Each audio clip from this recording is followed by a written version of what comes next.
नमो बुद्धाय. जय भीम मित्रांनो. जोशाबा या यूट्यूब चॅनलवर मी सुमेध शिरसाट आपले स्वागत करतो. मित्रांनो, 1 मे 1932 रोजी डॉक्टर बाबासाहेब आंबेडकरांनी एक भिन्न मतपत्रिका लोथियन कमिशनच्या समोर मांडली. 1 मे 1956 रोजी डॉक्टर बाबासाहेब आंबेडकरांनी भाषिक प्रांत रचना या विषयावर राज्यसभेत भाषण केले. 2 मे 1950 रोजी डॉक्टर बाबासाहेब आंबेडकरांनी नवी दिल्ली येथे पहिल्यांदा बौद्ध धर्मावर जाहीर भाषण केले.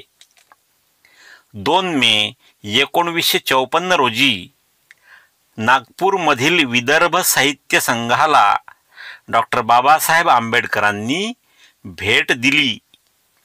3 मे 1928 रोजी डॉक्टर बाबासाहेब आंबेडकरांनी मुंबई म्युनिसिपालिटी ॲक्ट दुरुस्ती बिलावर चर्चा केली. 3 मे 1936 रोजी नागपूर येथे डॉक्टर बाबासाहेब आंबेडकरांची मिरवणूक काढून त्यांचे भव्य स्वागत करण्यात आले आणि महानगरपालिकेच्या वतीने त्यांना मानपत्र देण्यात आले. 4 मे 1929 रोजी यवतमाळ येथे संत चोखामेळा फ्री बोर्डिंग तर्फे बहिष्कृत विद्यार्थी संमेलन संपन्न झाले. 4 मे 1936 रोजी डॉक्टर बाबासाहेब आंबेडकरांचे अमरावती येथे जाहीर भाषण झाले. 4 मे 1955 रोजी बौद्ध धर्माच्या प्रचारार्थ डॉक्टर बाबासाहेब आंबेडकरांनी स्थापन केलेल्या द बुद्धिस्ट सोसायटी ऑफ इंडियाची नोंदणी झाली. 5 मे 1933 रोजी अमरावतीमधील धुगाव येथे मध्य प्रांत वऱ्हाड महार परिषदेचे 12वे अधिवेशन संपन्न झाले. 5 मे 1950 रोजी डॉक्टर बाबासाहेब आंबेडकरांची पत्रकारांनी धर्मांतरासंबंधी मुलाखत घेतली. 6 मे 1933 रोजी संयुक्त समितीच्या कामकाजासाठी डॉक्टर बाबासाहेब आंबेडकर लंडनला पोहोचले. 6 मे 1945 रोजी सेडल्ड कास्ट फेडरेशनचे वार्षिक अधिवेशन संपन्न झाले.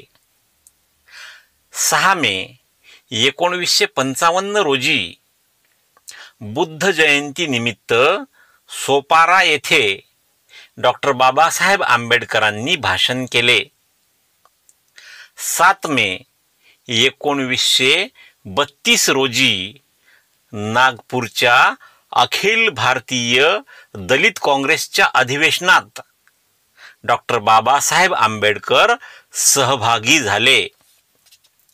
7 मे 1943 रोजी मजूर मंत्री डॉक्टर बाबासाहेब आंबेडकर यांच्या अध्यक्षतेखाली कामगार समितीच्या अस्थायी समितीची बैठक संपन्न झाली.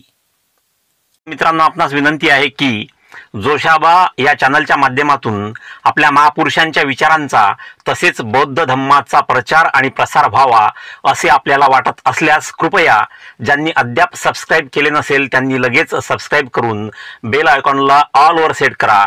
तसेच प्रत्येक व्हिडिओला लाईक शेअर करून कमेंट बॉक्समध्ये कमेंट लिहिणे हे चॅनलच्या वाढीसाठी आवश्यक आहे. ते सर्व मोफत आहे, त्याला पैसे पडत नाहीत. म्हणून हे काम कृपया आत्ताच करा, नंतर पाहता पाहता आपण विसरून जातो.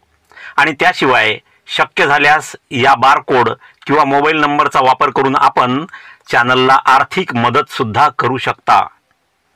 भेटूया पुढील व्हिडिओमध्ये आणि तोपर्यंत जय भीम, जय भारत.